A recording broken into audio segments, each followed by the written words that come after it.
WD18 instant match reaction. We're changing up a little bit. We're only doing audio to get as much content out as possible. I'm joined by Shane. We're going to do this as a regular feature. As Derek Payne, once a week. Well, after the game, we'll do it just an audio file, kind of a little podcast slash reaction. Shane, we went into the game. We'll start off with the lineup. It was a 43-1. We weren't confident walking up here. Well, I wasn't incredibly confident, but overall. You'll take that today, won't you? Absolutely, yeah. You know, as I said in the intro to the matchday vlog, I just thought with Janmaat starting, Kiko on the bench, I thought Kiko maybe should have started the game. I did make that point. If you're fit enough for the bench, you really should be starting.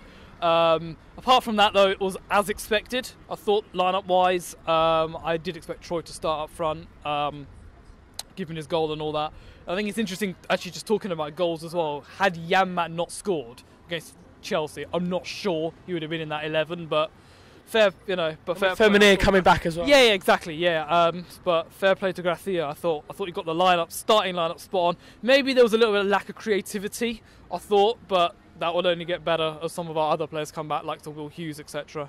But no, I was happy with the starting 11 though by Gracia. In the end, the half-time 11 was just after half-time 11 I thought was perfect. When he brought on Feminine for Richarlison, I think he should be dropped just to give him a break and just let him clear his mind. Yeah. When Feminine came on and then Akaka came on, that was the moment where you thought, you know what, we can actually nick this. Oh yeah, no, absolutely. I thought, listen, I'm usually quite honest on here, but Richarlison was really poor today.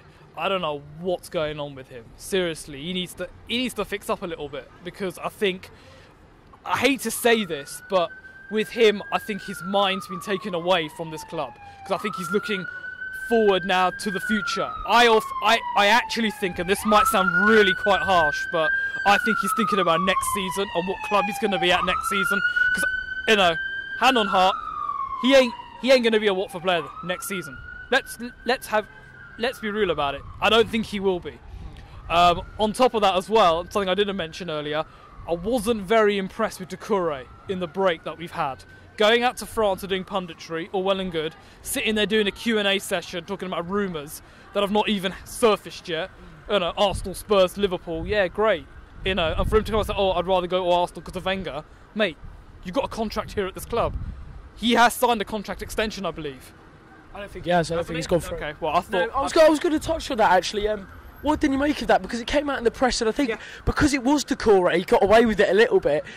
Some fans didn't really get on his back, and clearly you had an issue with it. Yeah, but I think if it was Deeney doing that or someone else doing that, it would have been meltdown. Mate, trust me. If Troy Deeney went on the BT Sport tonight and said that, by the way, I want to sign for West Brom because I like Alan Pardew, some of our fans would have a fucking fit. It is the French equivalent, though. And it is, yeah. You know what? It is. And he was there to do Champions League punditry. I think it was Champions League punditry.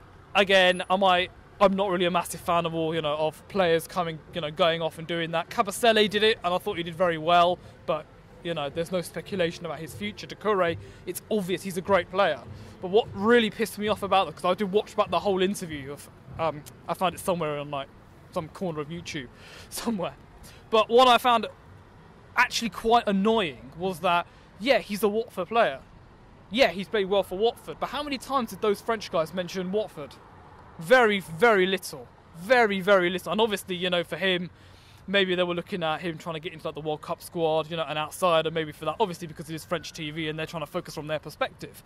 But I wasn't very happy that he went off to go and do some punditry. Obviously it's hard, we've had a few scraps with that this season. Of course, the Cojones, now infamous Cojones incident on BT with Troy. I wasn't very impressed with that, but going back to Richarlison, I think he's someone who's looking at the future. I think he's looking to say, alright, okay, do you know what? It doesn't really matter how I perform. I know that there'll be clubs in for me in the summer because I've showed the talent first half of the season, and it's kind of begging the question now, is he a first half of the season player only? One-trick pony. Sorry? One-trick pony. Yeah. Part of that as well. His last goal, I think, was West Ham. Yeah, I was actually discussing that with my dad. I was saying to him, after the first game, first period of games under Silva, fourth in the league after Arsenal, we're thinking, this boy's a player. He draws in fouls. He does it often. But his attitude since Silva's gone, that emoji tweet, that emoji tweet when he went, when Silva went, it kind of highlights that he was really here on the basis of Silva. Yeah, I don't blame him, but I don't either. But come on, it's all well and good, liking a manager. You've got an admiration for a manager. You see it in football. Players come out and say, "I love this manager because," and this guy got me to do this, etc. But he needs to knuckle on down now. Silva's long gone. Bye-bye. He's left the premise now. It's time for him to knuckle down. And as I said, when Gracia came in, play for the shirt. And it was something I think that was kind of brushed over by some of our fans, that emoji tweet. Oh, it doesn't mean anything. Actually, I think it did. Actually, I think had any other player in our squad let's pick out a homegrown player. Let's say Gomez, for example. I know he's not homegrown, but he's a veteran in this team. He's a great guy. If he had tweeted an angry face and that swearing emoji at the news, would people have let that wash? I'm not entirely sure, but I thought it was quite petulant from Richarlison to do that. But I think what's worrying me is that, look, Richarlison is a good player. He has that quality. I do think he needs to be dropped. I think maybe drop him for the West Brom game. If we get a result there, maybe bring him back again for Arsenal. I'm not entirely sure about that. But going back on today, we weren't spoilt for choice on the wings, obviously. So I don't think Richarlison will be dropped due to Deulofeu getting injured, and how serious that is. That's a real big blow, isn't it, for Watford? It's so frustrating. It's so frustrating because just when I thought we turned a corner and avenued, yes, Kiko's back. Will Hughes is on his way back probably next week. Chalobah looks to be coming back soon. Don't know when. I was so gutted. I honestly thought he was one of our best players today. First half in particular, I thought Deulofeu was one of our best players. It's just everything that he does. He just has that pace. His movement's fantastic. His movement is brilliant. It really is. And I don't know. Look, I think whereas first half of the season we were always giving that ball to Richarlison, almost sometimes devoid of any creativity, bereft of any kind of cutting edge. We were just giving it to Richarlison. Yeah, go on. You go up against those two defenders and, you give us everything. But Deulofeu looks like he can actually do that and beat them as well. Everton had a very good game plan, though, going up against him, because obviously ex-player and they know what he's at and they know what he's like. But that injury, and I honestly thought when he went off, I thought, oh no, that's it. Our attacking threat's gone. We'll probably play out for a point. But obviously that didn't happen. But I hope it's not serious. There seems to be a bit of a pattern though with some of our players. If they go off down the tunnel, holding the back of their leg, etc. Is it another hamstring? Something's definitely wrong behind closed doors. But moving on to the wingers now, just going on to the Everton game. I looked at the Everton team, in fact, and I saw the two fullbacks, and I thought to myself, Deulofeu and Richarlison should have a field day. It was far from it, because Kenny I don't really rate, if I'm going to be completely honest, and Martinez not a left back. Yet Deulofeu actually did have quite a good game, and Martinez didn't want to bomb forward because he knew he was going to get caught in behind. But Richarlison in particular, he really did not struggle, but he just looked bereft of ideas. Martinez, I thought, did as well. Look, listen, I do know a little bit about Jonjo Kenny. I know he's actually pretty good at the back there. He was relatively solid. He's inexperienced. He's inexperienced, but I think he's starting to grow into those kind of matches. But the problem we're going to have now, I think, is giving that ball out there to Richarlison. He will struggle now, going up against whoever he goes up against. Next week it's West Brom. Who's their right back? Oh yeah, Neil. So, Craig Dawson. Oh yeah, or Dawson. But look, I didn't think they would have a field day. I expect Deulofeu to have a bit more of a field day next week, because West Brom are bottom for a reason. If he's fit. Yeah, if he's fit. Richarlison, I'm hoping, just kind of improves, etc. And he'll be going up against Dawson or Neom. He should get a little bit more freedom. Neom, for me, as much as he played a season here, he's a donkey. I'm sorry, he just is, and I can see him being a little bit clumsy at the back there, giving away a few fouls maybe. He's got conceding a penalty. Or conceding a penalty, yeah. He's got that in his locker. He's a little bit clumsy, and I think Richarlison could potentially benefit from that. There is one other thing as well about Richarlison. I think what's really annoyed him, and what's kind of annoyed me a little bit as well before his slump and all that, before we went on that bad run, he's had Stonewall penalty decisions go against him sometimes. The Arsenal game. Yeah, the Arsenal game, and that made the back pages, Monday morning back pages, Howard Webb commenting about it on BT. That didn't help either, because turns out everyone actually does listen to the ex-referee. And what does the ex-referee think? He didn't get the decision against Spurs here in the first half. I remember that penalty. So that was a definite penalty. I mean, their bloody defender just clattered him. Burnley as well. Second half, last 5-10 minutes or so, he went down, rash challenge. Referee thought he'd die for it. Actually, watching that back, there was definite contact. So, I think there's a little bit of frustration there as well. But West Brom next. Yes. And sorry to interrupt you, but it is West Brom next. You touched on a few of their players, but talking about us today, the way Gracia switched to a 4-4-2, we have got to play that against West Brom, because Akaka, when he came on, he was bullying Ashley Williams and Michael Keane. Deeney looked himself, when he got that goal, he was rejuvenated, he was running after the ball, he was putting in tackles. And Gracia, I mean, like the phrase you use, fair F's to him, because I mean, seriously, the way he changed it up, we looked really kind of slow, lethargic, very much the ball's going in the air. But when Akaka came on, that changed it. I thought Femenir was good as well when Richarlison went off. But no, we have to continue that now on to West Brom, that 4-4-2 formation, the same team that finished. Yeah, I think so. But I guess people will have kind of differing opinions on it. I guess people would argue, well, if Akaka comes on, he has more of an impact, etc. For me, I think Akaka's more dynamic than Andre Gray. I just think there's more of a partnership there. Him and Troy are able to get at defenders, and I think they'll definitely be able to get at those West Brom defenders. Absolutely will do. There's a reason, as I say, the reason why they're bottom of the league. Come on, there must be something in that back line to kind of get a hold of. But I'm expecting a tough game here, though. About Swansea. Yeah, we did, exactly. Swansea was a bit different though, because I thought we had the chance, and we had a golden chance to take that. And you know what?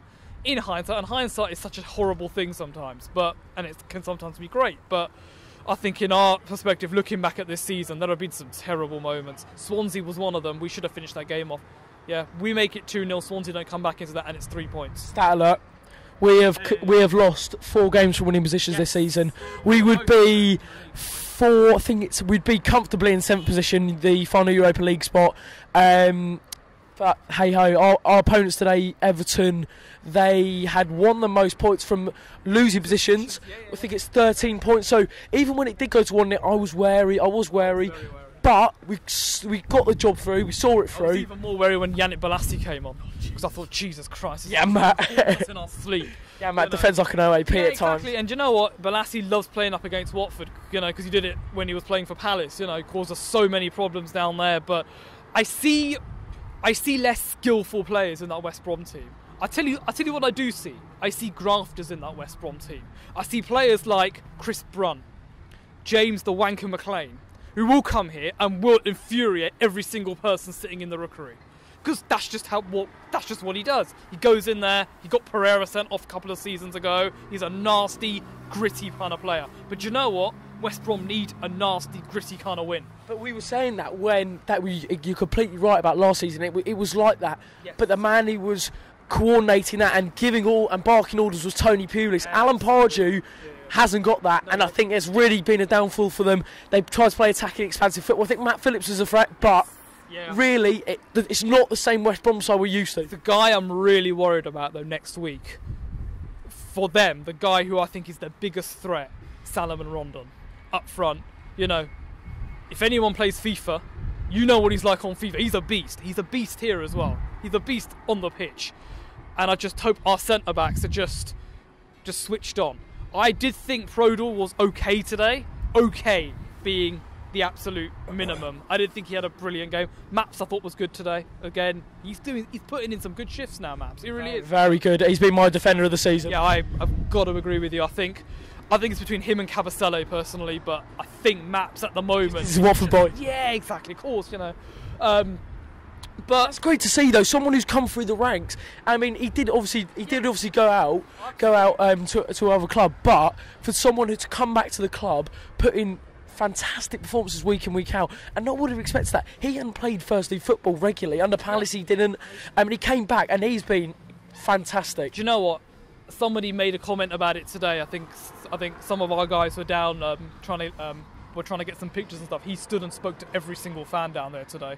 He's a Watford boy through and through. You know, he only grew up in Harrow, just literally just on the tube. But he loves this club.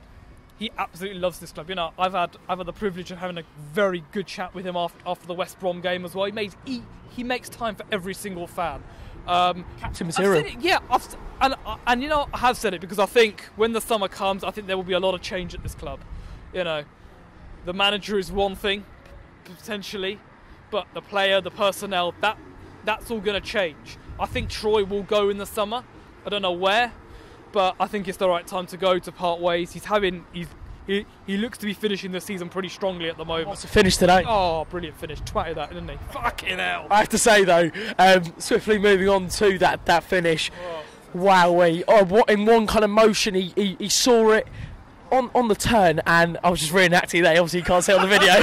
thinking you can see it, but the way he just dispatched that into the top corner, and a huge praise to Stefano Okaka, the way he picked up that ball, went down the right flank. He could have easily just slashed at that, gone at Pickford's, and you never know what could happen. He might have fumbled it, but he had the vision to look up, basically kind of shoot it back to Deeney. I'm reenacting it. That's what match of the day. But the way he fizzed it to Deeney, Deeney, did he take a touch and then hit it? I think he did take a touch. But the composure was just there, and that is the Deeney we've been missing. He really came into it in the second half, didn't he? Do you know what? 9 times out of 10, a shot like that will go over the bar.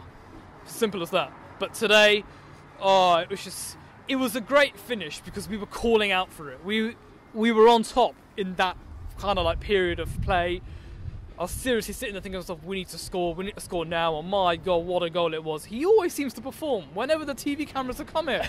I'm telling you, he did it against Arsenal when they were here, Chelsea as well. Alright, fine, they were both penalties, but a goal is still a goal for me anyway. It was a brilliant finish. Another goal from open play for all the stats guys out there. That's good, that is good. It's very good to see. Something that I'm sure, you know, he'll be working on. But for me, you know, I always look at like body language, etc. The body language when he scored, going over to the fans, saluting the fans, him and Okaka, there's a bit of banter there. You know, you could tell that they've kind of been working on things on trading. You could tell as well, Okaka and Troy looked relatively comfortable. They were feeding off each other. Troy was telling him where to go. Okaka was responding back.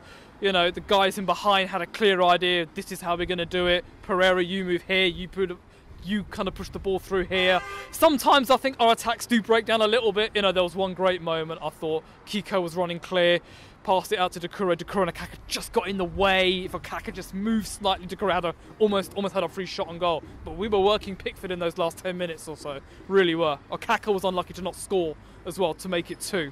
I thought he was fantastic. As you say, he was... a lot of people were focused on Troy's finish, and rightly so, but Okaka had a huge part to play in that. Really good performance from him. Someone who also played very well and has had, I think, has been underrated this season since his disaster class, as I called it, back at Goodison Park.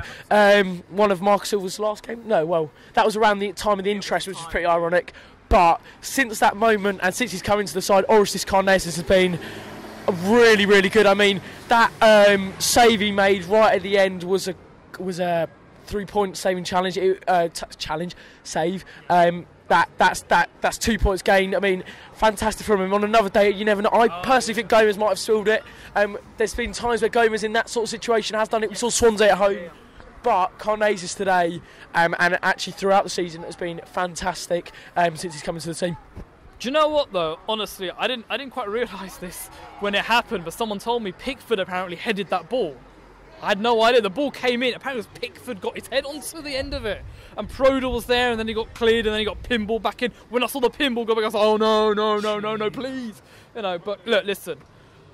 I was very, very harsh on Karnezis when he made that thing. You know, I did a fan cam about it. I wasn't particularly impressed with the way in which he ran out, and actually, I think at the time, yeah, I think he did deserve the stick for it. No, I was going to say that. Understandably so. Olivas had a fucking diabolical game. I cannot listen. I will never ever be able to say that with as much gusto. Holebas had a terrible game that day.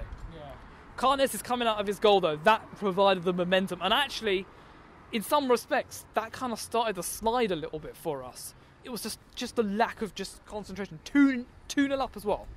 But listen, massive character from him though. Massive. I mean, he's got to have some balls. He's done so well, and do you know what? It takes a lot of guts. It takes a lot of courage, especially in the Premier League, to come back like that.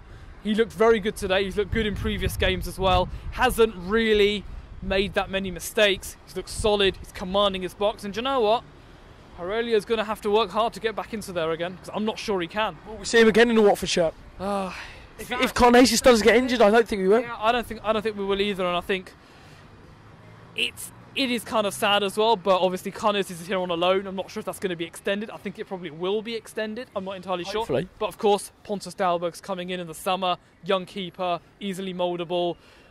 I think as a fan, I absolutely adore Gomez. He's like a Brazilian dad to me. And I can say that, in absolutely no uncertain terms. I love him. I love watching him perform. I love his passion. I love how he connects with the fans. He encompasses everything that this club is. I saw the film at half-time, working alongside the Premier League and BT Sport and all that.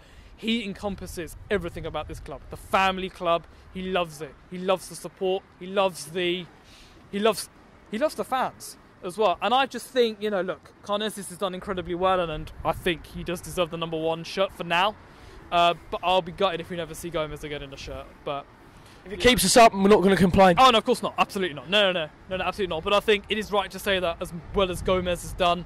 And I think, look, I personally think Gomez gets maligned quite a lot for a lot of mistakes he makes. But just look at the amount of games he keeps us in. The game here against West Ham, that double save, terrific. He made a great save, I think, earlier on in the season. Games against West Brom, he just seems to know how to kind of handle himself in big games situations. He's like a fine wine, gets better with age, as the saying goes. But look, listen, if we never see him again, it won't be down to luck. It will be down to some great goalkeeping from Karnes. It's a fair play to him. And to wrap up this mini podcast / reaction / reflection / everything / a mini rant about Holebas's Everton performance. Relegation zone, you touched on it. Relegation battle. We are now 6 points off, a really nice cushion going into the West Brom game. If we get a win against West Brom, that'll be fantastic. I think we're on the verge of safety. But West Brom, I don't know. I want to put it as a make or break, but it can. If we win that, I think we are safe, and we will be in the Premier League next season. I wouldn't call it make or break, but actually, do you know what? It could be the catalyst for something good. Us getting clear, or it could be the catalyst for us going on another shit slump again. And I mean that, and I say that honestly, because we've got, after that, it's 2 massive away days. Emirates and Anfield. Coming up, back to expecting it. Even though it is Arsenal, we've done well at the Emirates twice now. Sorry, mate. It's a hard game. No, I'm sorry. Look, listen, I will touch on this nearer the time and all that, but for me, Arsenal look like a different animal with Mkhitaryan and Aubameyang. They don't have Sanchez in there playing half-fast, half-lazy performances. I think Arsenal will turn it on, and I think if we're not careful, it could be a battering. Liverpool, I'm not expecting a thing. I'm going up there. Yeah, I'm going. Yeah, of course I'm going. Yeah, absolutely I'm going. I'm going up there to Anfield. There's a bunch of scousers and appear on Redmen TV. That's all I'm literally there for. I'm not expecting a single thing from that game. I honestly think, because I was there last season as well, and last season was absolutely fucking dreadful. 6-1 it finished. And right now, as well as our defence is playing, we today came up against a very tame Everton side. He was here for BT, I think. Good stuff from Glenn. Yes, Glenn. But no, just to wrap it up, one word answer: will Watford stay up? Yes or no? Yes. Don't forget to follow Shane on Twitter @HornetShane. Make sure you follow us on our socials @WD18 Fans on both Instagram and Twitter. And we will see you in the next one.